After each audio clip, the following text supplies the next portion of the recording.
그 공동체는 진리로 세워지는 공동체라는 거죠. 베드로전서 2장으로 넘어가면 2장 2절에 뭐라고 되어 있습니까? 갓난 아기들처럼 순수하고 신령한 젖을 그리워하십시오 라고 되어 있죠. 여기서 순수하고 신령한 젖을 사모하라라는 말은 개인 성경 공부를 하거나 어떤 교회의 어떤 단체의 프로그램에 참여해라. 그래서 성경을 배우고 체계적으로 훈련받고 단계적으로 훈련받고 그런 것만을 얘기하는 게 아니라 여기서 말하는 이 순수하고 신령한 젖을 사모하고 그리워하라는 말은 자 2장 1절 보면 뭐라고 되어 있습니까? 여러분은 모든 악의와 모든 기만과 위선과 시기와 온갖 비방하는 말을 버리라는 거예요. 버려라. 그러니까 옛날 생활 방식 1장 18절은 뭐라고 되어 있어요? 헛된 생활 방식. 또 2장 11절은 뭐라고 되어 있어요? 육체적 정욕. 과거의 그 생활 방식, 과거의 삶의 패턴, 살아왔던 방식을 버리라는 거예요. 버려라. 그리고 2장 1절에서는 그걸 5가지로 얘기하는 거죠. 악의, 기만, 위선, 시기, 비방하는 말을 버려라. 버려라.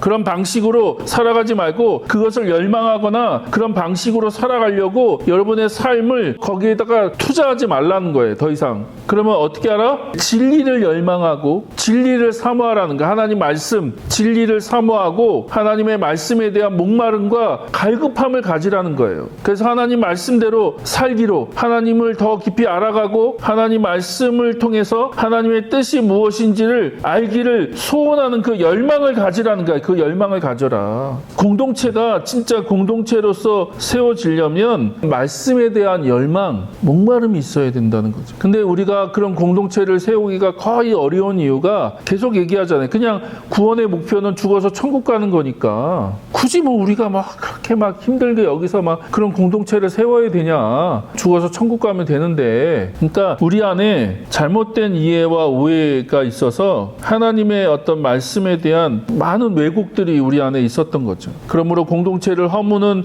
악의와 기만과 위선과 시기와 비방하는 말을 버리고 거기에 이제는 열정을 투입하지 말고 거기에다가 그걸 따라 살지 말고 어떻게 해요? 하나님의 진리, 그 진리에 대한 열망, 그 진리에 대한 목마름, 갈급함을 가지라는 거예요. 갈급함을 가져라. 그럴 때 어떻게 해요? 2장 2절 다시 보면 여러분은 그것을 먹고 자라서 구원에 이르러야 합니다. 구원에 이르러야 된다. 여러분이 그걸 통해서 자라서 구원에 이르러야 된다. 그런데 이것도 과거 보면 어떤 식으로 이걸 이해했어요? 신앙이 성장하고 자란다, 구원에 이른다는 건 결국 죽어서 천국 가는 거다. 천국 가는 거. 그렇게 많이 이해를 했죠. 그래서 여러분 그 표를 보시면 우리가 구원에 대한 오해를 어떻게 했냐. 표에 보면 종교개혁의 관점이 있죠. 구원의 핵심은 뭡니까? 개인의 죄의 용서와 천국 보장. 개인의 죄를 용서받고 그러니까 십자가만 강조되는 거죠. 예수 그리스도의 십자가만 너무 강조되고 그래서 그 죄 용서함 받으면 어떻게 해요? 천국 가는 거예요. 천국 보장 받는 거. 그래서 오직 믿음으로 칭의 받는 거, 의롭다함을 받는 거. 그러니까 자격증을 받는 거죠. 의롭다함을 받는 거. 너의 모든 죄가 미래의 죄까지 다 용서받았어 이제. 그래갖고 천국에 갈 티켓을 얻는 거죠. 칭이라고 하는 거. 그래서 개인의 영혼이 천국에 가는 거죠. 그리고 교회의 역할은 그런 복음을 한 사람 한 사람에게 전해서 개인 구원, 그 영혼 구원만 하는 거죠. 그 사람만 천국 보내면 되는 거죠. 그러나 성경에서 말하는 구원은 뭐예요? 그 옆에 표를 보시면 구원의 핵심 뭐예요? 하나님 나라의 회복과 새로운 창조. 그러니까 하나님 나라가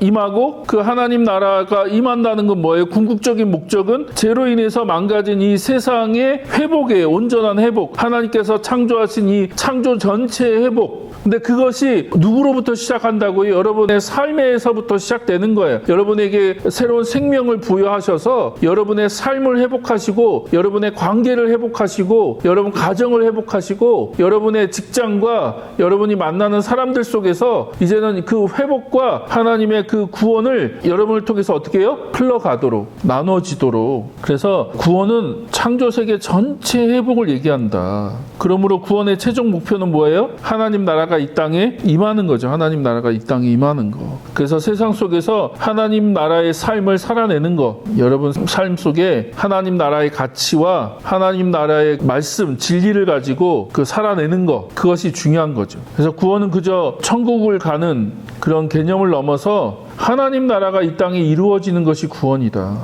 하나님 나라가 이 땅에 이루어지는 것이 구원이다. 그러므로 구원을 과거 사건으로만 얘기할 수 없는 거죠. 그러니까 옛날에 우리는 그냥 한 번 영접기도 하고 예수님 믿겠다고 고백하면 너 구원 받았어. 끝. 너는 이제 죽어서 천국 갈 수 있는 자격을 얻었으니까 이제 구원에 대해서는 끝났어 라고 얘기하는 거예요. 그런데 성경에 보면 오늘 말씀해 보니까 구원에 이르러라는 거야. 구원에 이르러. 미래적으로 얘기하자. 미래적으로. 난 구원을 이미 받았는데, 난 이미 구원이 끝났는데 뭘 또 구원을 받냐.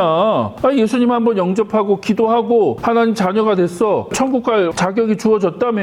근데 뭘 또 구원에 이르러. 그러니까 이게 이해가 안 되는 거죠. 그러나 성경은 미래에 대한 얘기를 계속하는 거죠. 구원은 과거의 사건이 아니라 과거의 사건에서 출발해서 현재 내가 계속해서 그 구원을 살아가는 거죠. 그렇죠? 구원을 살아가는 거. 하나님 나라를 살아가고 하나님 나라를 누리고 하나님 나라를 나누고. 그래서 여러분한테 풍성한 삶의 초대를 이제는 여러분에게서부터 이제 다른 사람에게로 나누라고 하는 얘기가 거기 있는 거예요. 우리가 이 천국 복음, 하나님 나라 복음을 다른 이들에게 나눠서 그들이 하나님이 주시는 새로운 생명을 받아야죠. 그렇죠? 그리고 그 안에 회복하는 것들이 일어나는 거죠. 풍성한 삶이라고 하는 게 뭡니까? 풍성한 삶. 이 풍성한 삶이라고 하는 것을 여러 가지로 설명할 수 있지만 우리가 이 안에서 풍삼초할 때 계속 나눈 것처럼 결국 관계로 설명하잖아요. 관계. 하나님과의 관계, 내 자신과의 관계, 내 이웃과의 관계, 세상과의 관계. 근데 그 모든 것의 출발점이 어디예요? 하나님과의 관계예요. 내가 하나님과의 관계가 새롭게 설정이 되면 나머지 것들이 새로운 관점이 생기는 거죠. 내가 하나님을 만났어. 그러면